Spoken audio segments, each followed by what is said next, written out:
Hello guys, welcome back, Maverick here, and right now we're going to be watching Fire Force episode 16. So, at the end of last episode, it seems that we're going to be having a few more fights, right? Except this time it's not against the White Cloaks, or they have a formal name now, the Ashen Flame Knights, or what? I'm just going to call them the Knights. Or the White Knights. Hey, that would be fun. But yeah, it's instead against Giovanni and those of the Third, right? These two groups are fighting for Vulcan. Well, I guess the Third isn't really fighting for Vulcan. They're trying to kill him now, as per orders of Giovanni. And I suspect that with Shinra and the rest of rest of his companions getting rid of this threat, that's probably going to convince Vulcan to join them, right? And hopefully we'll also learn a little bit more about Adela Burst, Adela Lynx, and so on and so forth, because it's proving to be quite convenient for Shinra as of right now. So, without further ado, let's get into the episode. Alright, let's begin in 3, 2, 1, play. Oh. So I guess from last episode going forward, we are having an all-new kind of opening? What? A pope? A prophet?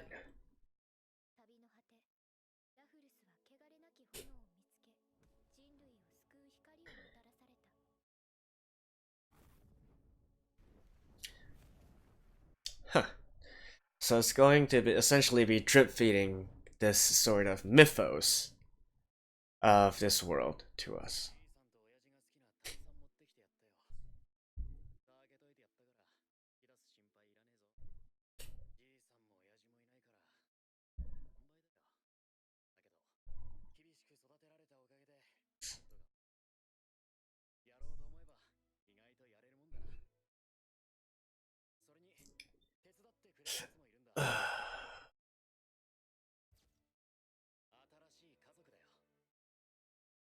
Or this is sort of a flashback?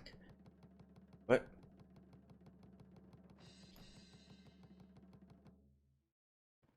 Okay.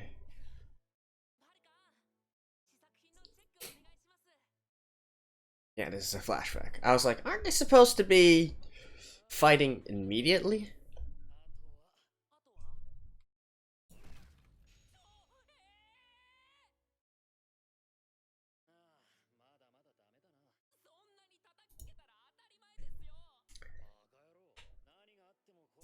Built to last.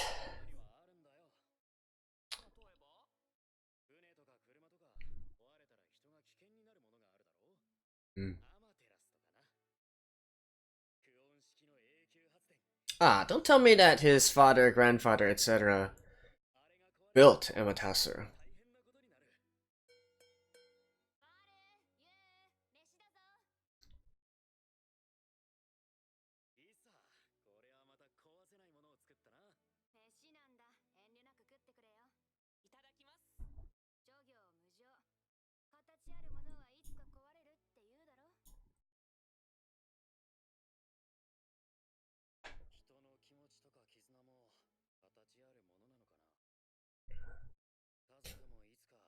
But this idea of ruggedness and durability, stableness, does quite fit into more of a military aspect, right? Built for redundancy, over-engineering it. Not just military use, but aeronautical use as well.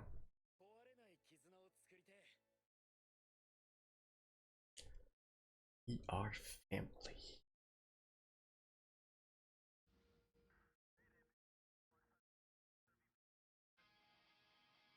Oh, we saw this in the opening last episode, right? Yeah. Alright, I'll be skipping this. See you guys in a second. Yeah, back.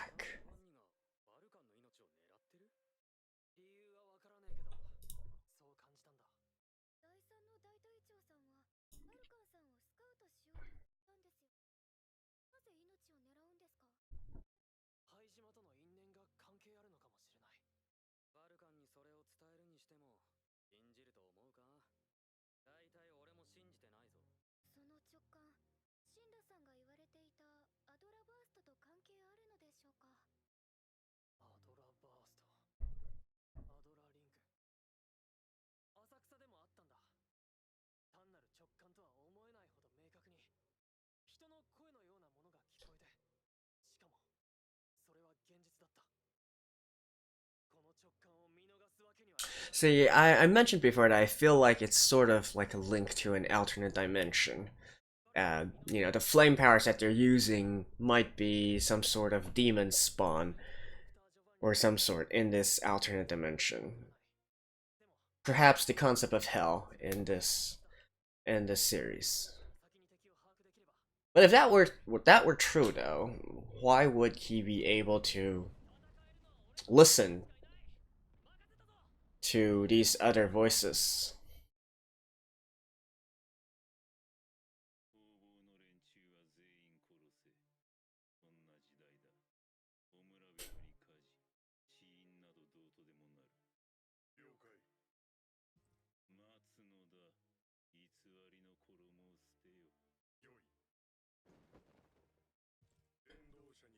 Oh.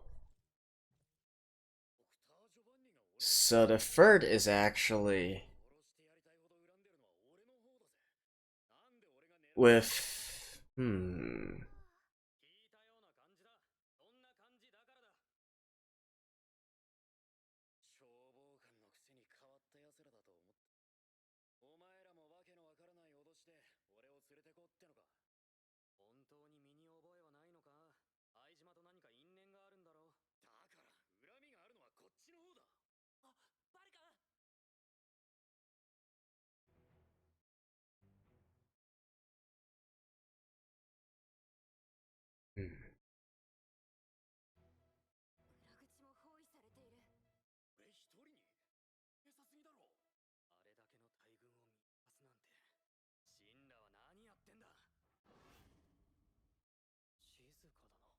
What?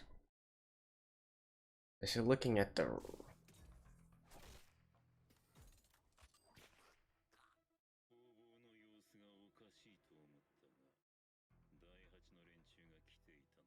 Huh.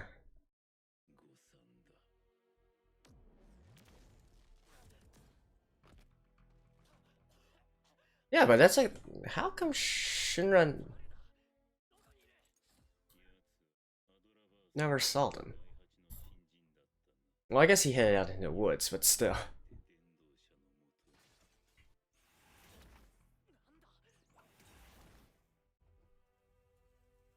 Hmm. So, second generation. Yeah.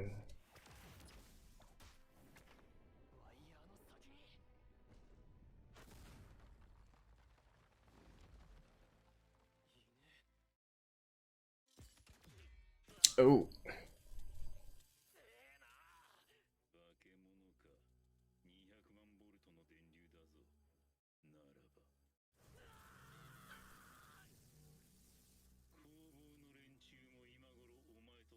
$2 million and he's not falling over yet?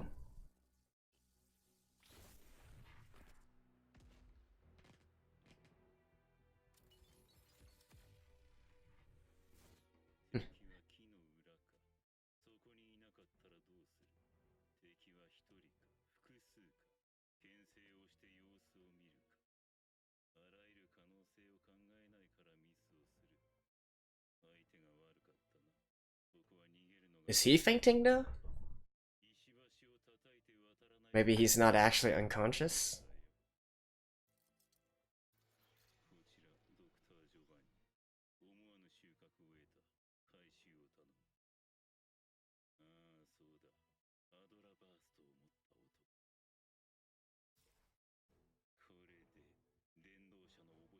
Hmm. So the third is working with Hajima, but they're also working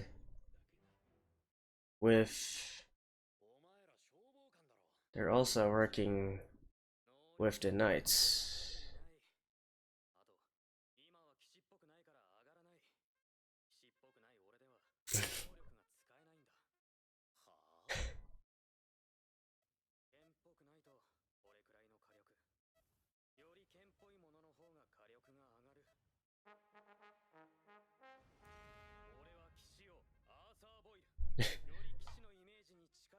Alright, alright.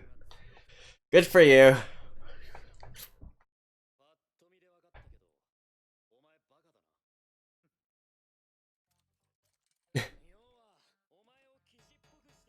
Yeah, that's fast.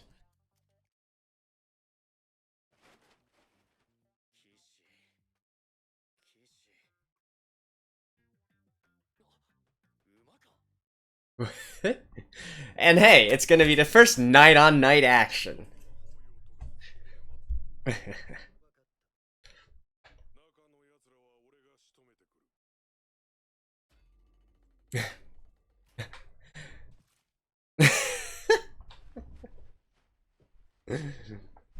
This is like the Keep of a Castle opening, and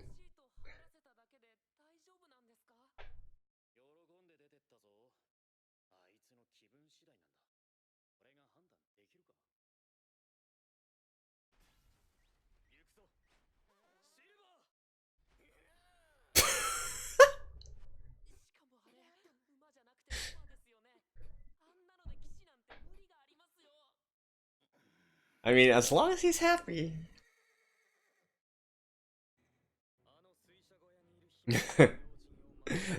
Don't underestimate the power of imagination.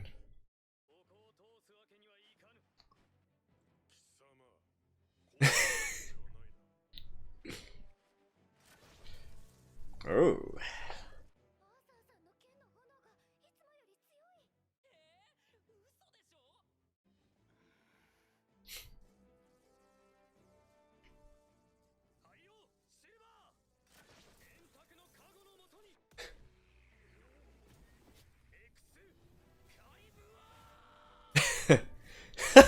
What? Seriously? What? Oh.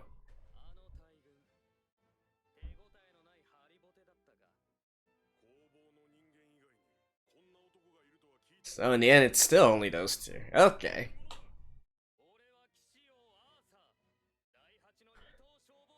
Look at that horse. Or donkey.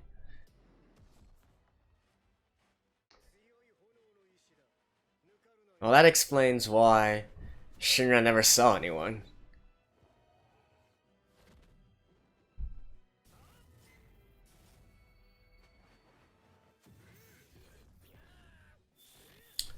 Ooh.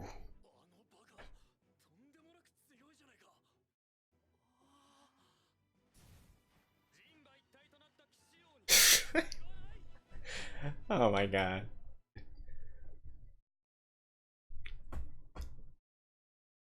You know, this kind of battle is one where interlacing humor within it really fits it well, because, you know, it's ridiculous from the get-go, right?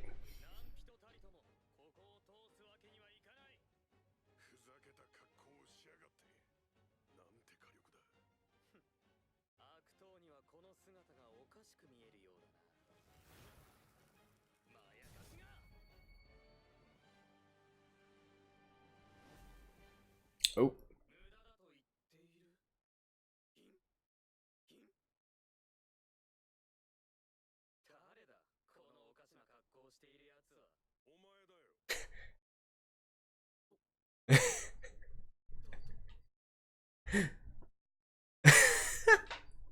Oh. The best way to fight against the power of imagination is to show them their real self. Show them the truth.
うん。バカだけど、俺のために戦っている奴を置いて逃げるわけにはいかない。春が狙われる理由ってなんだよ。理由がわからなきゃ納得もできないだろ。わからない。灰島は俺たち一族から全てを奪ったんだ。家族も技術も。技術？ああ、そうだ。先祖が長い The power reactor, right? 作り上げた技術の結晶。アマテラスは Oh, この先祖が作ったんだ。裏にこんな時のために作っておいたものがある。それで逃げろ。 kind of figures. でも俺たちは壊れねえ家族だ。はるか。シスター、無責任だが2人を頼んだ。私も消防官の端くれです。了解しました。 Oh. Oh.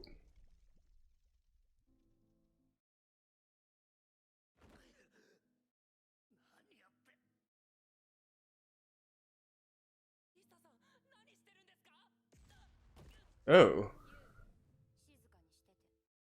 かにしてて。動くな。下手な真似をすると殺すぞ。あの日、私がお前に拾われた。 Really?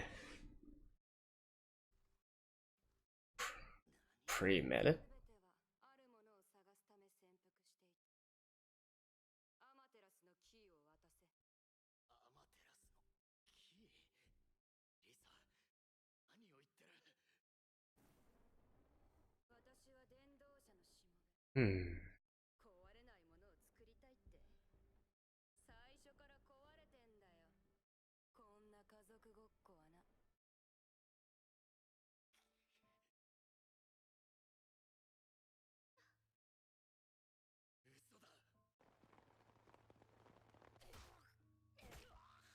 嘘だ。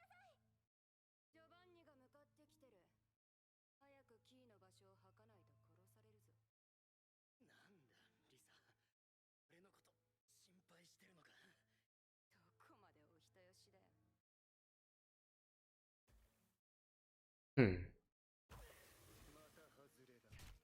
さあ、誰も中に入れるな。分かっています。 I kind of, ここは通さねえぞ。 I kind of feel that Lisa might actually turn on Giovanni. 工房に近づけないのはお前の方だ。リサ、下がっていろ。あとは私が。バルカン、キーのありかを話してから死ぬか、今すぐ死ぬか、選べ。ジョバンニ。リサはアマテラスのキーを探すために潜伏していた。お人よしは人を疑わないから騙される。石橋を叩いてから叩くことも知っておくべきだ。リサとの家族ごっこは楽しかったか。お前がうちの工房に入ったのもそのためだったのか。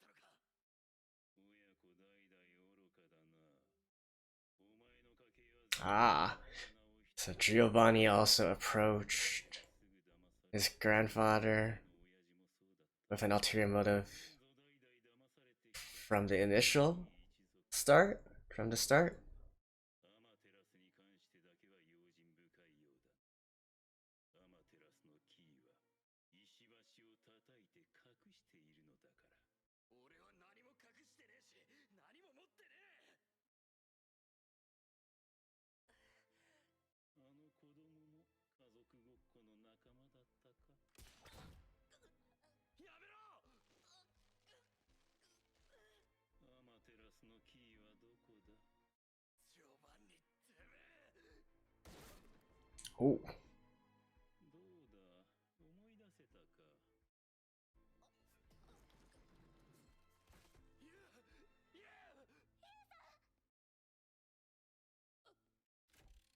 致命傷だが、今ならまだ間に合うかもな。 Yeah, やめてくれ。早くユウを助けてくれよ。お前が壊したんだ。お前が素直に吐かないからな。キーはどこだ。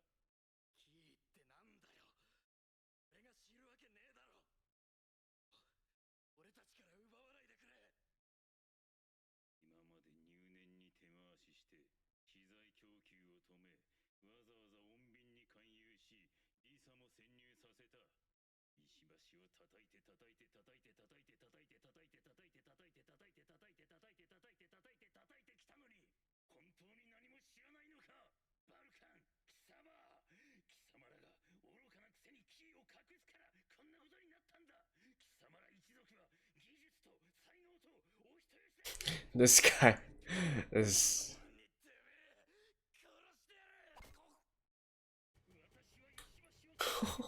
This guy's going off the deep end.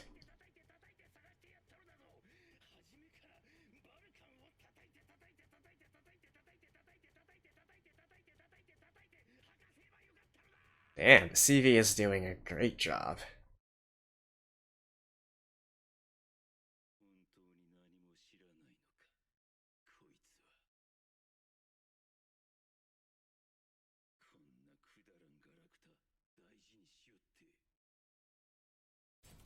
That's the key?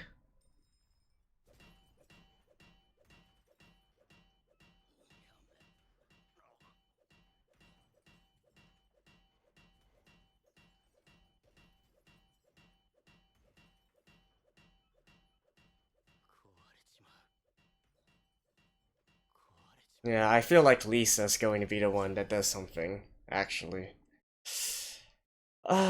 Who is the voice actor of Giovanni? I didn't actually pay attention to that before. Well, I'll take a look. And, well, see you guys after the ending. Alrighty, so Dr. Giovanni's voice actor is actually Aoyama Yutaka, who is quite the veteran in the industry already. He specializes in mostly being antagonist characters. I guess the most stuff that I've watched on my channel recently that features him include Carol and Tuesday and Kaguya-sama. He's the narrator from Kaguya-sama and the antagonist Jerry from Carol and Tuesday. So I was just wanting to see who it actually was, because I feel like he did a pretty good job in Dr. Giovanni's voice while he was really, starting to lose it at the end there, right? Him trying to give out this sort of very calm, collected, calculating type of persona, and yet kind of breaking at the end there and descending into madness in a certain way, right? So I did like that transition there. I feel like he did a pretty good job. He is like a very old veteran of the industry. He's like almost 50 now, I believe, or something like that. But yeah. Anyways, that's just a little bit of trivia. In regards to the episode, right? I guess not really that much to talk about in regards to Shinra versus Giovanni. Arthur definitely I wouldn't say impressed me, but it was pretty entertaining to watch, him having his transition and whatnot. And so we learn a little bit more about how he can actually power up, right? And I did find it particularly amusing that in the end, by showing him his own facade, he actually breaks as well. I thought that was pretty funny. And it shows that he actually has a certain amount of self-awareness, right? He's not actually just purely mentally, configuring himself into the way that he wants. And when he actually sees it in person, he still feels shame, right? For lack of better words. But I did like that entire part. It was pretty entertaining. And I feel like that's how, if you want to mix humor along with the action scenes and whatnot, I feel like that is a pretty good way to do it, right? Once we know from the very beginning that it's kind of absurd and supposed to be funny, then for me it drives the enjoyment up, even when you try to put some comedic elements in the midst of a serious fight. So yeah, beyond that, really not much else to talk about. With Shinra being out, my guess is still Lisa is going to be the one who's going to turn on Giovanni.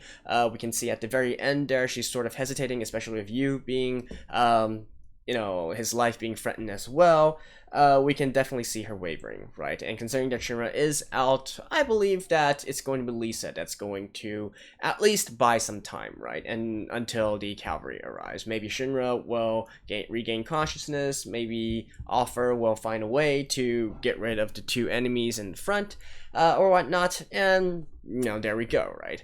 As for whether or not Vulcan actually knows where the key is, maybe not. A lot of times with this kind, considering that this is sort of a more cliche shonen series, a lot of times what happens is we're given a flashback into something that his father or his grandfather or his master whatnot told him before, and that is where the key lies. Yada yada yada. So potentially we're going to be having some kind of scene similar to that as well. Now, perhaps more importantly though, and for me the more interesting part is, so in this episode it is revealed that Giovanni, the leader of the captain of the Third, they not only have ties with Hajime, they also have ties with the Ashen Knights, right? They are actually they're literally the Ashen Knights. Now, is that just a case of the Ashen Knights infiltrating into this particular fire company? Or, can we say that the Third, Hajime, and the Ashen Knights are actually in cahoots with each other, right? Because that changes the dynamics of a lot of things depending on which way it falls, right? And definitely at the very end here, because they've already revealed themselves, Giovanni, his affiliation with the Ashen Knights and whatnot, who we already, all of them already know that the Ashen Knights are working with the Evangelist, who is directly being searched for by the order of the Emperor. So, we get into this kind of conflict, right? On one hand, we do have the Emperor, we have the government. On the other hand, we have Hajime Industries, right? So, I feel like this is going to also drive the story forward once we get done with this arc and Giovanni and his men are eventually repelled, right? Then it's the aftermath that's going to be really interesting, and see how the story continues to develop from there. So there we go, that's Fire Force episode 16. I think that about wraps it up for this episode. Yeah, not really that much else to talk about, so I guess I'll just see you guys next week. Until then, bye bye.